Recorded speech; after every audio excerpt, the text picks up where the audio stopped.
बोलिए सदगुरुदेव भगवान की जय। ओम अखंडमंडलाकारं व्याप्तं चराचरं तत्पदं दर्शितं तस्मै श्री गुरुवे नमः। आए आज हम लोग गीता के श्रीमद्भागवत गीता के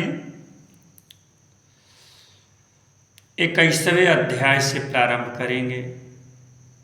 21वां 22वां 23वां अध्याय तक हम लोग की कथा चलेगी।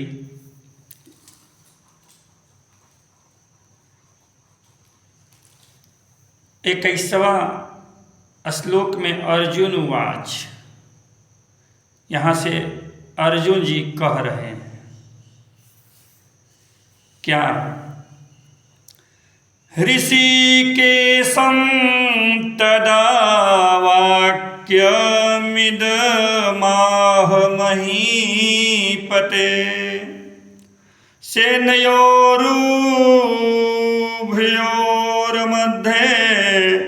रथम अस्थाप्य मे अच्युत। यहाँ पे अर्जुन कहते हैं कि हे ऋषिकेश, भगवान कृष्ण ऋषिकेश कृष्ण कहकर संबोधित कर रहे हैं और कह रहे हैं कि हे अच्युत, मेरे रथ को दोनों सेनाओं के मध्य में खड़ा कर दीजिए। मेरे रथ को दोनों सेनाओं के मध्य में खड़ा कर दीजिए ताकि मैं देखूं कि मेरे साथ कौन कौन से वीर लड़ रहे हैं। इसका भावार्थ जो है आप लोग के बीच में देंगे और जो है कि जो मैंने अर्थ श्लोक बोला है, इसका अर्थ है कि उस शस्त्र चलने की तैयारी के समय धनुष उठाकर ऋषिकेश श्री कृष्ण महाराज से कह रहे हैं कि हे अच्युत, मेरे रथ को दोनों सेनाओं के बीच में खड़ा कीजिए। अब इसी का भावार्थ हम लोग करेंगे। यहां अर्जुन के श्री कृष्ण को अच्युत कहकर संबोधित कर रहे हैं, आज्ञा नहीं दे रहे हैं। आज्ञा यदि देते तो कहते कि ए सारथी, ऐ सारथी, जैसे तुम लोग कहते हो कि ए ड्राइवर। लेकिन यहां अच्युत कह रहे हैं।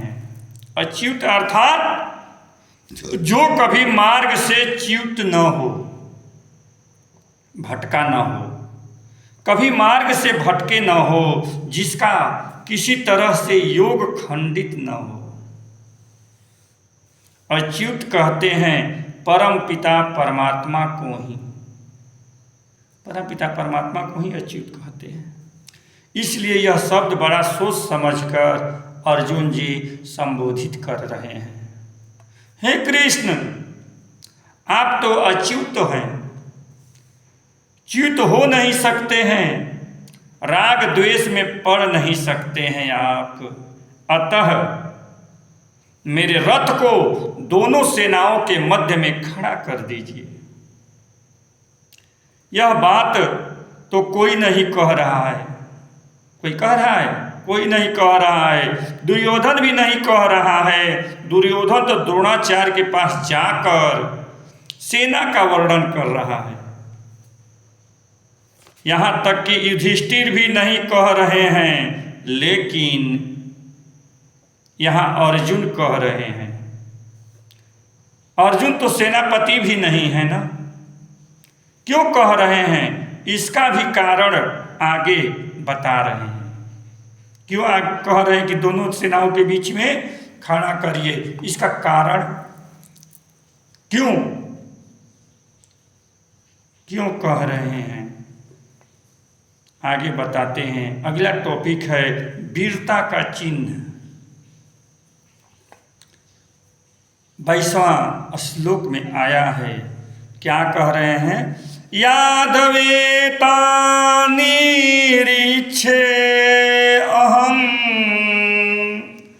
योद्धु कामानवस्थितान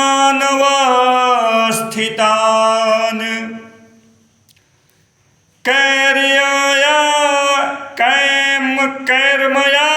सह योद्धव्यम अस्मिन् रणसमुद्धय में।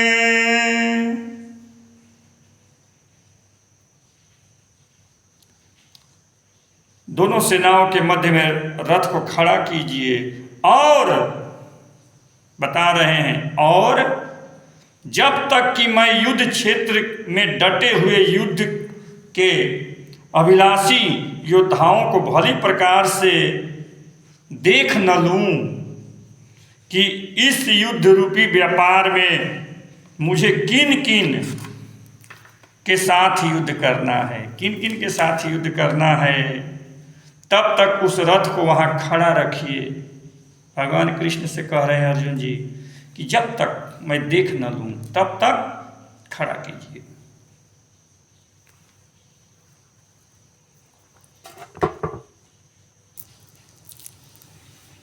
तो आगे कहते हैं खड़ा रखिएगा। यहां अर्जुन बड़ी ऑथेंटिक बात कह रहे हैं, अभी घबरा नहीं रहे हैं। कह रहे हैं कि हे केशव, मुझे युद्ध किससे करना है, पहले यह तो देख लूं किससे युद्ध करना है, इसका तो निर्णय कर लूं। यही वीरता का चिन्ह है मेरे बंधुओं, यही वीरता का चिन्ह है। लेकिन यह बात दुर्योधन तो नहीं कह रहा है। दुर्योधन नहीं कह रहा है कौन मेरा शत्रु है, कौन मेरा मित्र है, मेरे पक्ष में कौन कौन है, शत्रु पक्ष में कौन कौन है, सबकी मैं पहचान तो कर लूं। जब तक से शत्रु की पहचान नहीं होती है तब तक उस पर वार नहीं हो सकता। आज भी मिलिट्री में शत्रु को पहचानने के लिए सीबीआई, रॉ, आईबी, कितने इंटेलिजेंस ब्यूरो काम करते हैं। देश में विदेश में घूमते हैं कि हमारा शत्रु कौन है, हमारा मित्र कौन है। जब तक शत्रु कौन है इसका निर्णय नहीं करोगे, पहचान नहीं करोगे, तो युद्ध कैसे होगा? होगा नहीं होगा। अतः अर्जुन संभवतः महाभारत में एकमात्र ऐसे वीर हैं जो शत्रु को पहचानने की हिम्मत कर रहा है। यह वीरता का चिन्ह है। तो अब हम 23वां अध्याय में आया है दुर्बुद्धि दुर्योधन। दुर्योधन कैसे दुर्बुद्धि है, 23वां श्लोक में समझेंगे।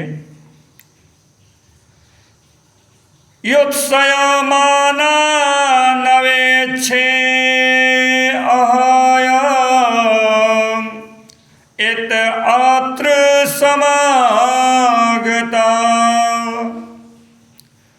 धार्तराष्ट्रस्य दुर्बुद्धेर्युद्धे प्रियचिकीर्षवः।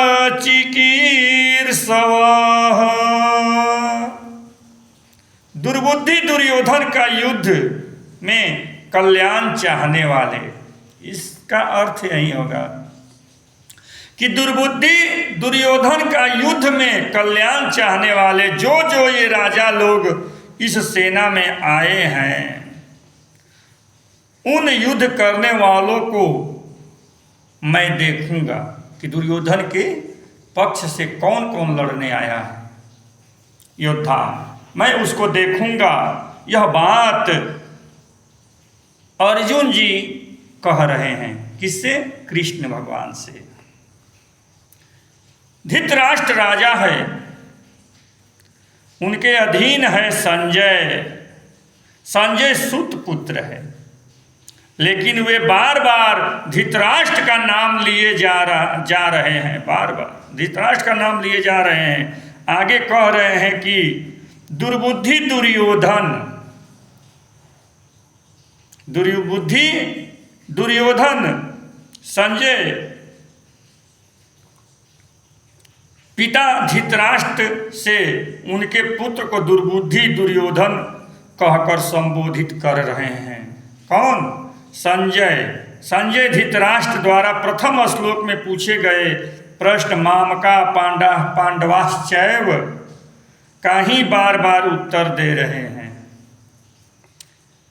धृतराष्ट्रस्य अर्थात धृतराष्ट्र का पुत्र कहकर साथ ही यह भी साबित कर रहे हैं कि अंधे का पुत्र भी अंधा होता है, ये भी साबित कर रहे हैं। तुम कहोगे जिसका नमक खा रहा है उसका तो गुण गाना चाहिए उसे। संजय क्या है? मंत्री है राजा का, लेकिन वहां पे तो जो देख रहा है, जो वार्तालाप चल रही है, वही बात कह रहे हैं संजय कि तुम कहोगे कि जिसका नमक खा रहा है उसका तो गुण गाना चाहिए उसे, लेकिन यह भी सत्य है कि वैद्य मंत्री और गुरु, ध्यान दीजिएगा, ये भी सत्य है कि वैद्य मंत्री और गुरु यदि सुखामद प्रिय हो गए तो ले डूबेंगे। इसलिए वेद व्यास ने उनका नाम संजय रखा। संजय यानी संयमित, संयमित। उसका अपनी वाणी पर पूरा संयम है। संजय के अंदर किस शब्द का कहाँ प्रयोग करना चाहिए वह जानता है, उसका हर शब्द सधा हुआ है। संजय यहाँ धृतराष्ट्र को बता रहे हैं कि अर्जुन कृष्ण से कह रहे हैं, अर्जुन जी कृष्ण से कह रहे हैं कि राजाओं को लेकर यह दुर्बुद्धि दुर्योधन अपने तुच्छ स्वार्थ की पूर्ति के लिए युद्ध करने आया है, तुच्छ स्वार्थ की पूर्ति के लिए। यहाँ संजय अर्जुन से कहलवा रहे हैं, कहलवा रहे हैं कि ऐसा मैं नहीं कह रहा हूं, अर्जुन कह रहे हैं। दुर्बुद्धि दुर्योधन, अर्जुन कह रहे हैं दुर्बुद्धि दुर्योधन। संभवतः इसीलिए संजय को वेद व्यास ने दूरदृष्टि प्रदान की। अभी तक सारे कथावाचक इसे दिव्य दृष्टि कहते हैं, बहुत सारे कथावाचक लोग दिव्य दृष्टि कहते हैं। शंकराचार्य ने भी दिव्य दृष्टि ही लिखा है, लेकिन हमारे गुरुदेव इसका पहले ही विश्लेषण कर दिए थे कि दिव्य दृष्टि नहीं दूरदृष्टि है। यदि दिव्य दृष्टि मिली होती तो सबसे पहले संजय सब छोड़ छाड़ कर भाग कर भगवान के समक्ष शरणागत हो जाता। दिव्य दृष्टि में ही अंतर है और दूरदृष्टि में।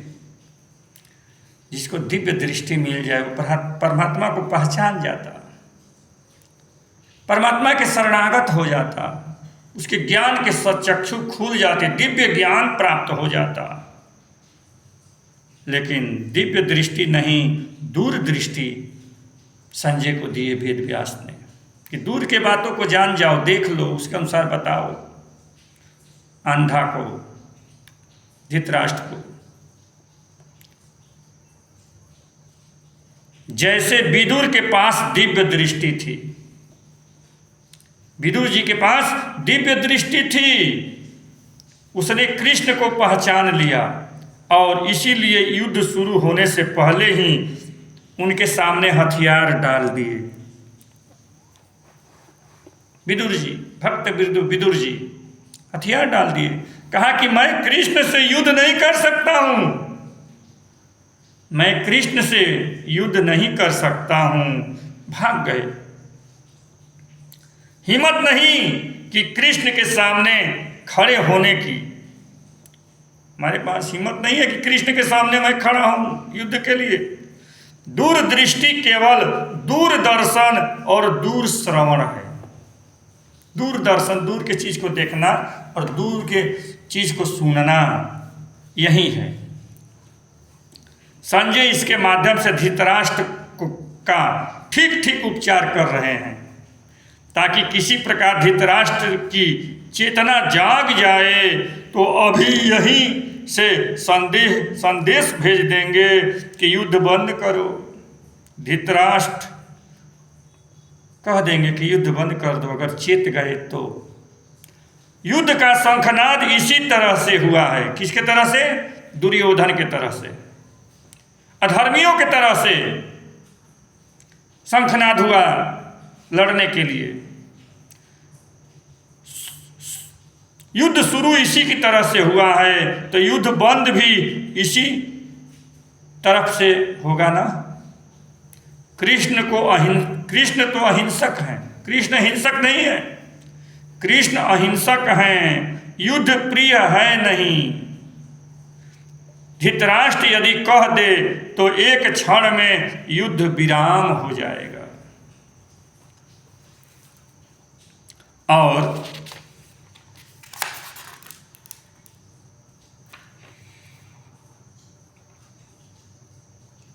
चौबीसवां 25वां श्लोक का भी भावार्थ समझें। 18 अक्षौण्य सेना, टॉपिक आया है 18 अक्षौण्य सेना।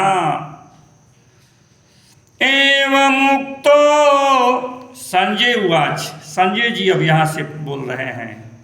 एवं मुक्तो ऋषिकेशो गुडाकेशेन भारत सेनयोरुभयोर्मध्ये स्थापयित्वा रथोत्तमम्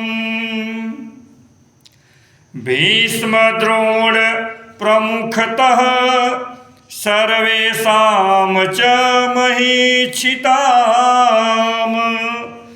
उवाच पार्थ पश्येतान् समवेतान् कुरुनीति।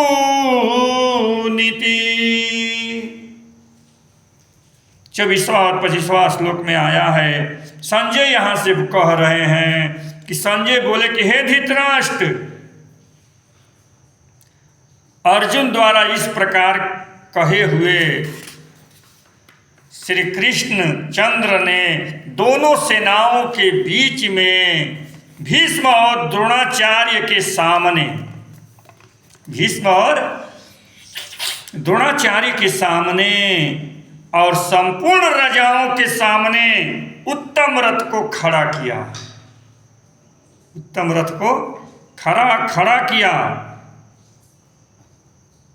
और खड़ा करके इस प्रकार कह रहे हैं कि हे पार्थ, युद्ध के लिए इकट्ठे हुए इन कौरवों को देख। मैं खड़ा कर दिया, अब इन कौरवों को देख, कौन कौन लड़ने वाला है तुमसे।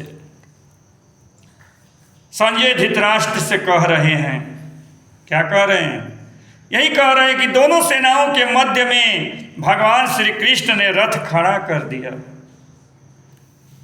वे इधर उधर भी खड़ा कर सकते थे, लेकिन इधर उधर खड़ा करना उचित नहीं समझा। रथ को सीधे ले गए और पितामह भीष्म और द्रोणाचार्य के सामने ले गए। और सबसे प्रिय अर्जुन को ये दोनों हैं। कौन कौन? भीष्म पितामह और द्रोणाचार्य, ये दोनों अर्जुन के प्रिय हैं और इन दोनों को भी अर्जुन सबसे प्रिय है। इसीलिए उन्हीं के सन्मुख रथ को खड़ा किया कि देख लो, जो तुम्हारे प्रिय हैं दुर्योधन के सामने खड़ा करते तो हो सकता है कि घृणा उत्पन्न हो जाती। दुर्योधन गाली भी दे सकता था। दुर्योधन तो केवल भीम का ही नाम ले रहा है, अंत तक ले रहा है। अर्जुन का नाम वह लेता ही नहीं। 11 अक्षौहिणी सेना थी कौरवों की तरफ, 11 अक्षौहिणी सेना कौरवों के तरफ, दुर्योधन के तरफ थी सेना, और 7 अक्षौहिणी सेना थी पांडवों के तरफ। 1.5 गुना का अंतर है ना, 1.5 गुना का अंतर है। और अंतर है, कौरवों की तरफ बहुत लोग अमर हैं, कौरवों की तरफ बहुत लोग अमर हैं, इच्छा मृत्यु वाले हैं। पांडवों की तरफ तो कोई अमर नहीं है, न कोई अमर है, न इच्छा मृत्यु वाला है। सेना कमजोर है। दोनों को मिलाकर 18 अक्षौहिणी सेना हुई। 18 अक्षौहिणी सेना हुई दोनों को मिलाकर। 18 अक्षौहिणी का सीधा अनुमान लगाइएगा तो 40 लाख हुआ। सीधा अनुमान लगाइएगा तो 40 लाख सेना। लेकिन आजकल के कथावाचकों ने इसका अनुमान लगाया है 6 अरब। आजकल के कथावाचक लोग 6 अरब लगाया है कि सेना थी। आज के दिन विश्व की जनसंख्या 7 अरब पूरी हो गई। अब तक की जनसंख्या कम से कम 7 अरब से कम नहीं है, अधिक ही हो गई होगी। इसके अनुसार 6 अरब सेना की बात अतिशयोक्ति लगती है। इसलिए गुरुदेव ने इसकी ठीक गणना करवाई, ठीक गणना किए तो उसके अनुसार लगभग 40 लाख सेना का आकलन हुआ। बंधुओं, 40 लाख सेना का भूमंडल से आना संभव हो सकता है। हालांकि यह भी बहुत ज़्यादा है। भारत के पास अभी भी शायद 40 लाख सेना नहीं है भारत के पास, और 40 लाख सेना के मध्य में खड़े हैं सेनापति भीष्म पितामह एवं द्रोणाचार्य। बताइए, 40 लाख सेना के बीच खड़े हैं भीष्म पितामह और द्रोणाचार्य। कृष्ण ने रथ को ले जाकर उनके सामने खड़ा कर दिए और कहे कि अर्जुन, अब यहां से सेना को ठीक देख लो, कौन कौन है, ठीक देख लो। इतनी बड़ी सेना तो कई किलोमीटर तक फैल जाएगी ना, इतनी बड़ी सेना कई किलोमीटर तक फैल जाएगी। अब यहां से अर्जुन का रूप बदलेगा, अर्जुन का रूप बदलेगा। संभवतः विषाद योग शुरू होगा। यहां से अब अर्जुन का रूप बदलेगा। भगवान ने दोनों सेनाओं के बीच में ले जाकर रथ खड़ा कर दिए। देख लो तुम्हारे साथ कौन कौन लड़ने आए हैं। और भीष्म पितामह ने और अर्जुन के कहने पर कृष्ण लेकर गए। ये ध्यान दीजिएगा, वो दिखा रहे, देख लो, अब बढ़िया से निरख लो कि कौन कौन है तुमसे लड़ने वाले। और दुर्योधन, भीष्म पितामह और द्रोणाचार्य के बीच में खड़ा कर दिए। अब यहाँ से जो है अर्जुन का यह मन बदलेगा। अब यहीं से विषाद योग प्रारंभ होगा। अर्जुन अब का विषाद योग। तो बस आज इतना ही। कल से हम लोग अगला पॉइंट के बारे में सत्संग करेंगे। आज इतना ही। आप सबको धन्यवाद। हरिओम तत्सत। और महात्मा कामेश्वर जी यूट्यूब चैनल को ज़रूर सब्सक्राइब करें और दूसरों को भी बताएं। गीता ज्ञान मंदाकिनी सद्गुरु स्वामी कृष्णानंद जी महाराज जी द्वारा रचित गीता ज्ञान मंदाकिनी का भाष्य मैं अध्ययन चिंतन मनन करके आप सबके बीच कहता हूँ। आप सबका आशीर्वाद मुझ पे लगे। धन्यवाद। हरिओम। सभी श्रोता बंधुओं को आपके अंदर भी परमात्मा का निवास है, इसलिए सभी श्रोता बंधुओं को भी हमारे तरफ से दंडवत प्रणाम। धन्यवाद। हरिओम। बोलिए सत्य सनातन धर्म की जय।